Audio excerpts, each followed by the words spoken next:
Will Palworld Mobile work on any devices? Hey everyone, welcome to GameSphere. And today I'm going to share my personal experience with the alpha version of Palworld Mobile. So make sure you watch this video till the end and don't forget to like the video for more Palworld Mobile updates coming soon on the channel. First of all, yes, people outside Japan and Korea also got access to the game. A lot of players who weren't from those regions still participated, and surprisingly, some of them actually managed to get access. Not all of them, obviously, since the test was limited, but a decent number of people did manage to get in. And if you're one of those people who got access but you're getting the app not available error on the Play Store, don't panic. Just go to your Play Store settings and change your Google ID to the one you used while registering for the Palworld Mobile test. Once you switch it back to that account, try downloading again and it should work perfectly. Now, the big question. How's the game? Honestly, the game is really fun. I rarely get addicted to mobile games these days, but this one actually kept me playing for hours. What surprised me the most is that you don't need any VPN to play even if you're outside the test regions. And the best part, it fully supports English. That means no language barrier, no confusion, and you can understand everything clearly from the very first minute. The overall vibe of the game is extremely close to the PC version. The pals, the environment, the theme, the atmosphere, it all brings back that Palworld feeling we know. But of course, the mobile version has its own identity because the controls, UI, interface, and settings are redesigned for mobile players. The UI looks clean, simple, and easy to understand. It doesn't feel like a weird port, it genuinely feels like a game made for mobile players. Now, let's talk about something everyone is worried about: performance. The game is super smooth and extremely well optimized. Zero lag and zero heating issues on my side.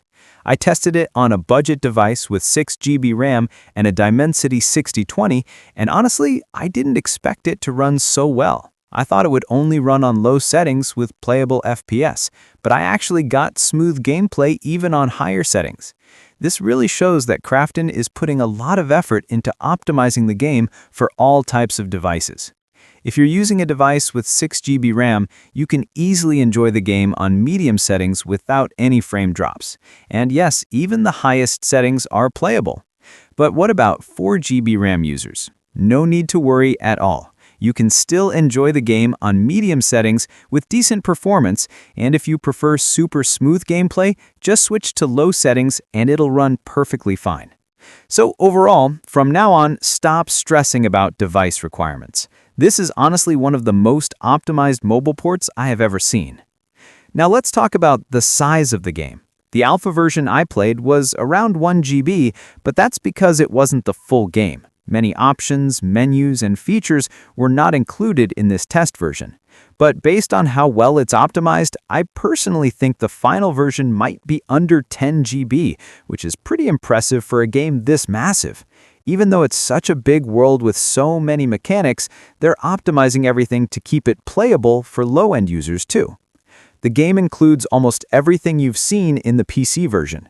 You can catch pals, craft weapons, explore different regions, build your base, and basically enjoy that open-world Palworld experience.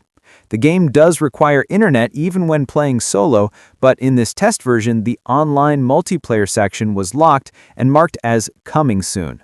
That means multiplayer isn't available yet, but we can expect it in future tests. The settings menu was also quite interesting. There were graphics settings, resolution options, and FPS settings as well. But since this is an early test, these settings are not final. A lot may change in the next versions, and the final release will definitely include more customization.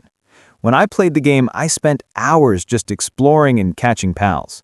One small tip: when you're trying to knock a pal to catch it, make sure you enable the option that stops your damage when the pal's HP gets too low. This makes it easier to catch them without accidentally defeating them.